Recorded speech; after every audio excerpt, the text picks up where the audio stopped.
जय हिंद दोस्तों, आप सभी का हमारे YouTube चैनल भारत स्टडी 01 में स्वागत है।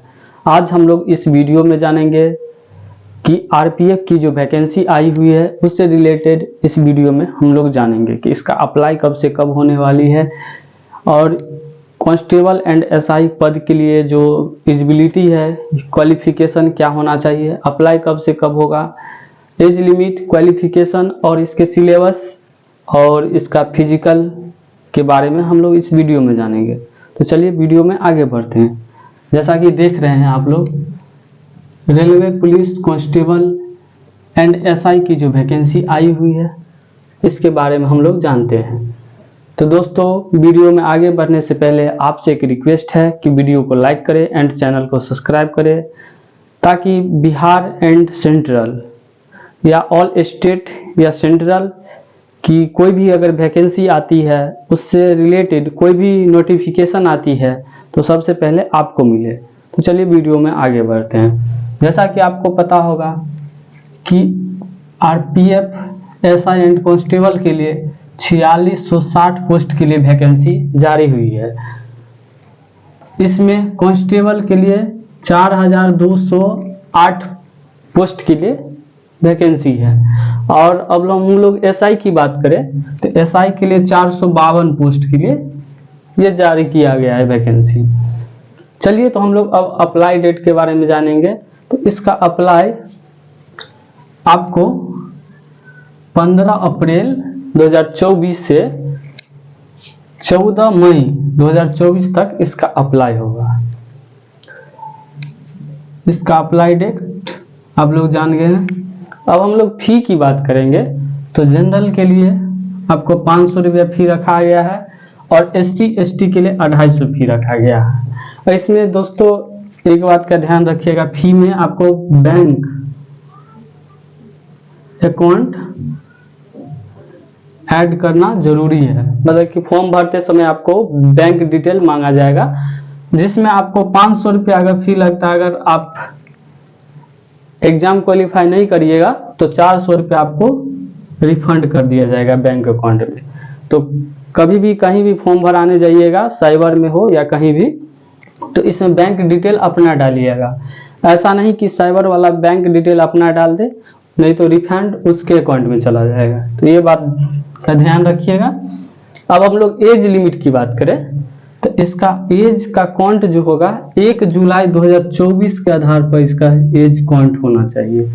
1 जुलाई 2024 को मिनिमम 18 वर्ष होना चाहिए। जनरल के लिए मिनिमम सभी के लिए 18 वर्ष होना चाहिए, लेकिन मैक्सिमम की बात करूं तो जनरल के लिए 28 वर्ष, 18 से 28 वर्ष होना जरूरी है। अब ओबीसी की बात करूं, कांस्टेबल की बात कर रहा हूं मैं दोस्त, तो ओबीसी के लिए 18 से 31 वर्ष होना जरूरी है और एससी एसटी के लिए 18 से 33 वर्ष के बीच में होना चाहिए आपका उम्र। अब हम लोग एसआई की उम्र की बात करें तो जैसा कि आपको पता होगा थोड़ा, इसके लिए 20 से 28 वर्ष जनरल के लिए किया गया है। आप जो ये कांस्टेबल और एसआई की जो वैकेंसी देख रहे हैं, इसमें पहले वर्ष के तुलना में 3 साल का एज रिलैक्सेशन देखा गया है। पहले था कि 18 से 25 वर्ष ही इसका उम्र रहता था, लेकिन 3 साल कोविड के चलते एज में छूट दिया गया है, इसीलिए 18 से 28 हो गया है। इसी प्रकार 3 साल हर एक कैटेगरी में बढ़ गया है। अब एसआई की बात करूं तो 20 से 28 वर्ष उम्र होना चाहिए। ओबीसी के लिए आपको 3 साल छूट हो जाएगा। एससी एसटी के लिए 5 साल छूट, 28 और 3 आपको 31 वर्ष, मतलब 20 से 31 वर्ष के बीच ओबीसी का उम्र होना चाहिए। और एससी एसटी की बात करूं तो 20 से 33 वर्ष तक आप फॉर्म भर सकते हैं इसमें। अब हम लोग इसकी क्वालिफिकेशन की बात करूं तो कांस्टेबल के लिए क्वालिफिकेशन आपका 10th पास होना जरूरी है। 10th पास होना जरूरी है, कोई भी स्ट्रीम से हो, उसमें तो 10th में स्ट्रीम नहीं होता है। और एसआई की बात करूं तो इसके लिए ग्रेजुएशन होना जरूरी है। ग्रेजुएशन होना ज़रूरी है। और यहाँ पे थोड़ा सा दिक्कत होता है स्टूडेंट लोग को। दिक्कत ये होता है कि कोई एक बार बोले थे कि सर मैं अभी ग्रेजुएशन का थर्ड पार्ट का एग्ज़ाम दे चुका हूँ, तो क्या मैं फॉर्म भर सकता हूँ। तो दोस्तों आप फॉर्म तो भर सकते हैं, लेकिन आपका जब डॉक्यूमेंट वेरिफिकेशन होगा तो उस समय आपको ग्रेजुएशन का मार्कशीट होना ज़रूरी है। उसी के आधार पर आपका डॉक्यूमेंट चेक किया जाएगा। अगर उस समय आपका डॉक्यूमेंट नहीं दे पाते हैं ग्रेजुएशन का, तो आपका फॉर्म रिजेक्ट कर दिया जाएगा उसी समय। अब हम लोग सिलेक्शन प्रोसेस की बात करें। सिलेक्शन प्रोसेस की तो सबसे पहले रिटेन एग्जाम लिया जाता है। इसका रिटेन का बाद होता है इसका फिजिकल, उसके बाद होता है डॉक्यूमेंट वेरिफिकेशन और प्लस मेडिकल। इसी समय हो जाता है आपको।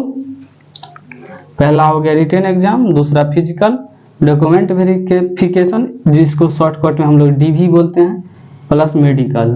जैसा कि आप देख रहे हैं सिलेबस में आपको 120 क्वेश्चन रहता है और 120 मार्क का,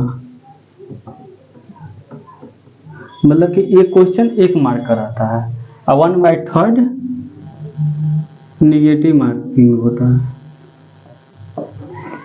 120 क्वेश्चन 120 मार्क 1/3 निगेटिव मार्किंग रहता है। अब इसकी हम लोग सब्जेक्ट वाइज सिलेबस की बात करूं तो इसमें सबसे पहले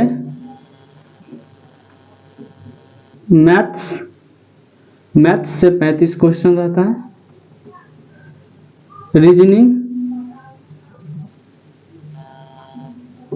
रीजनिंग से आपको 35 क्वेश्चन और जीके जीएस से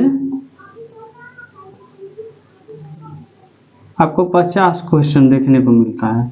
टोटल 120 क्वेश्चन रहता है 120 मार्क का। अब हम लोग इसकी फिजिकल की बात करें तो फिजिकल आपको सबसे पहले कांस्टेबल की बताते हैं। तो जनरल के लिए 165 सेंटीमीटर हाइट होना चाहिए और SC ST के लिए 160 सेंटीमीटर हाइट होना चाहिए। अब हम लोग रनिंग की बात करूं कांस्टेबल में तो 1600 मीटर इसकी रनिंग होता है कांस्टेबल के लिए और 5:45 मतलब कि 5 मिनट 45 सेकेंड इसके लिए समय दिया जाता है, जो कि कम है, मतलब कि और की अपेक्षा कम लग रहा है। लेकिन अगर आप फिजिकल प्लस आप रिटेन की तैयारी करते हैं दोनों साथ साथ तो इसमें पास होने की ज़्यादा संभावनाएं हैं। नहीं तो अगर आप पहले से रनिंग की तैयारी नहीं कर रहे हैं तो इसमें थोड़ा सा कठिन हो जाएगा रनिंग। तो चलिए आगे बढ़ते हैं। तो अगर हाई जंप की बात करूं तो 4 फीट कांस्टेबल के लिए है और लॉन्ग जंप 14 फीट। अब हम लोग फीमेल की बात करते हैं। कांस्टेबल में ही 400 मीटर का फीमेल का रनिंग होता है, इसके लिए 3 फीट हाई जंप और 9 फीट लॉन्ग जंप फीमेल में। अब हम लोग SI की बात करेंगे तो इसके लिए 1600 मीटर रनिंग होता है और 6:30 मतलब कि 6.5 मिनट का समय दिया जाता है 1600 मीटर के लिए। और इसकी लॉन्ग जंप की बात करूं तो 12 फीट इसका लॉन्ग जंप है और हाई जंप 3.9 लगभग 4 फीट। अब हम लोग फीमेल की बात करूं SI में तो 800 मीटर का रनिंग होता है फीमेल का, इसके लिए 4 मिनट का समय दिया जाता है और लॉन्ग जंप 9 फीट और high jump 3 feet. I hope इस वीडियो में आपको सारी जानकारी मिल गई हो। तो वीडियो को लाइक करें एंड चैनल को सब्सक्राइब करें। आज के लिए इतना ही, मिलते हैं अगले वीडियो में। जय